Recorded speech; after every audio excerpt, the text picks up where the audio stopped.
Here's a bulletin from CBS News.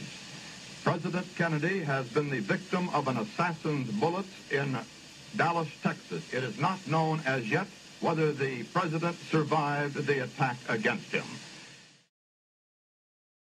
On November 22, 1963, President John F. Kennedy was assassinated in Dealey Plaza. Ed Hoffman saw the man who fired the fatal shot that killed the president, and it was not Lee Harvey Oswald.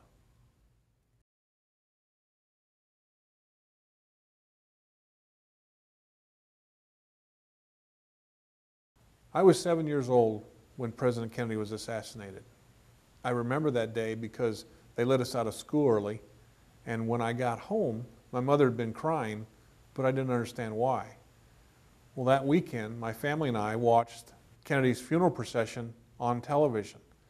The live feed went from Washington, D.C. to the Dallas police station, where we see Lee Harvey Oswald, the alleged assassin, being brought out in handcuffs. Suddenly, right out of the crowd, a man steps forward and shoots Oswald right on live television. And I remember my dad saying that there's something wrong here when the guy who supposedly killed the president is shot before he can go to trial, and we may never know the whole story. I think that's what piqued my interest in trying to solve this case. In junior high, I did a book report on the Kennedy assassination. I used two sources. One was the Warren Commission report, and the other was Mark Lane's book, Rush to Judgment.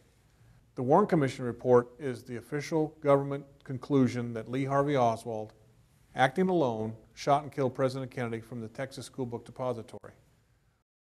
Mark Lane found inconsistencies in their investigation. So what I did was I compared each book side by side, page by page, and before I knew it, I had over 100 pages handwritten. When I turned the report in, my teacher said that, I appreciate the effort, but there's just too much here to read. I did get the A, which was great, but I wish I'd kept that report so that I could compare it to what I know now versus what I knew then. Over the last 4 decades, I've been fascinated by the Kennedy assassination. Not a day goes by that I don't reflect on the case. I'm either reading, writing, or corresponding with other researchers. During that time, I've accumulated over 300 books in my personal library relating to the assassination. I've been asked to speak at local and national groups. I've taught college classes on the assassination, and I organize student trips to Dealey Plaza, where we visit the Grassy Knoll and the Texas School Book Depository. In addition, students get a chance to visit with actual eyewitnesses. Overall, this field trip is a wonderful opportunity for students to experience history firsthand. While doing my research, I learned of a man by the name of Ed Hoffman, who was an eyewitness to the assassination of President Kennedy.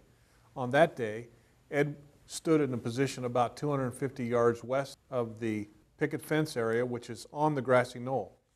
Ed Hoffman saw a man dressed in a suit fire a rifle towards the president's motorcade. According to Ed, that man was not Lee Harvey Oswald. Ed Hoffman probably saw a second shooter. And Ed wanted to tell the authorities about it, but his father discouraged him because he was afraid for his son's safety. Because Ed was a deaf mute, he was not distracted by any noises and was able to focus on the activity of this man behind the picket fence.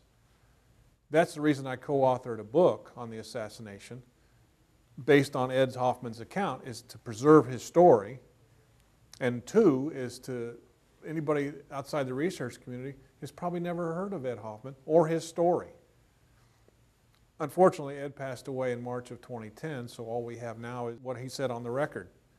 Based on my research and investigation into this case, Ed Hoffman is a credible witness. He may be the missing piece to help solve the JFK assassination.